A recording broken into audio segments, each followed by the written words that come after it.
in Uncanny X-Men and You Kissed of Ultranea, Archangel charges Magneto and knocks him back with a devastating blow. Now Magneto tries to appeal to Archangel as, a little while ago, Magneto, Angel, Blob, and Omega Red were all horsemen of salvation sent by the X-Men Nathan Grey. But now, with the help of the X-Men known as Psylocke, Angel has become Archangel once again. Magneto tells Angel to have faith, but Archangel says no as he spreads his wings and sends a devastating stream of shrapnel at Magneto. Now, Magneto puts up a barrier in order to protect himself, and then he berates the X-Men for changing Angel back into Archangel. Now, Archangel is pissed as well, as they've once again turned him into the Angel of Death. But Psylocke says they had no other options as they needed him back. But Angel insists that he's not back as they've put him under Archangel's control and now he's a prisoner in his own body. Storm asks Archangel if he's still loyal to the X-Men Nathan Grey or if he's willing to help him, but Archangel has not yet decided. Now at the same time, Jean Grey and the rest of the X-Men show up to rendezvous with Storm. Now, the group is surprised to see that Angel has now become Archangel once again, but nevertheless, they ask him if he's willing to help them find the X-Men Nathan Grey. Later, on Quadra Island in British Columbia, Canada, the X-Men are taken to a massive castle that serves as the home for the X-Men Nathan Grey. Now, before they can get inside, they're confronted by the rest of the four horsemen of salvation, which includes Magneto, the Blob, and Omega Red.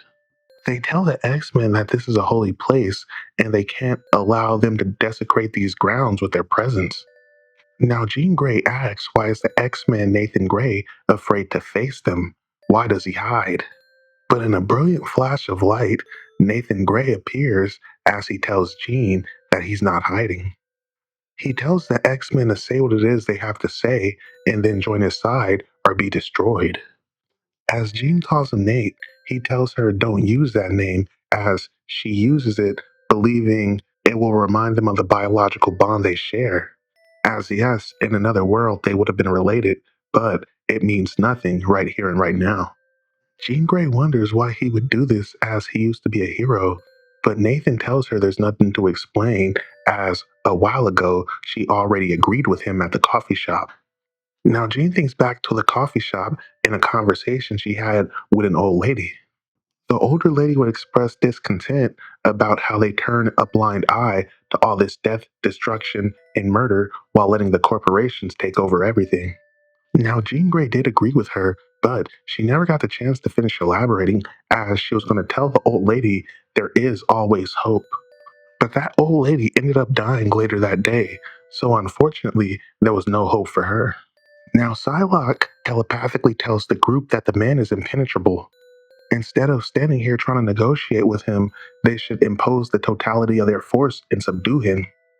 Now, Jean agrees, but Nathan agrees as well, as he's also telepathically on this channel. The X-Men mobilize as they plan to take down Nathan Grey, but Nathan just stands there menacingly. It's seemingly over in seconds as, in a brilliant flash of light, the X-Men are all blown back.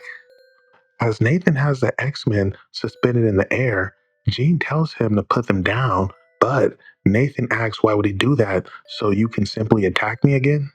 Now Jubilee tries to backdoor Nathan Grey, but he raises a hand and tosses her through the building and into a ravine. Jubilee comes to as she starts to regain her footing, but before she could get up, the ground seemingly becomes alive as several vines and tendrils start to grab her.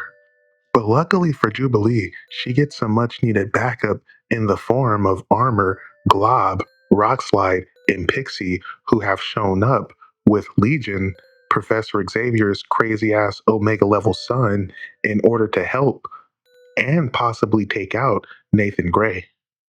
Now, by the time Hisoka, aka Armor, and the other younger mutants go to confront Nathan Grey, he already has the X-Men bound and tied up.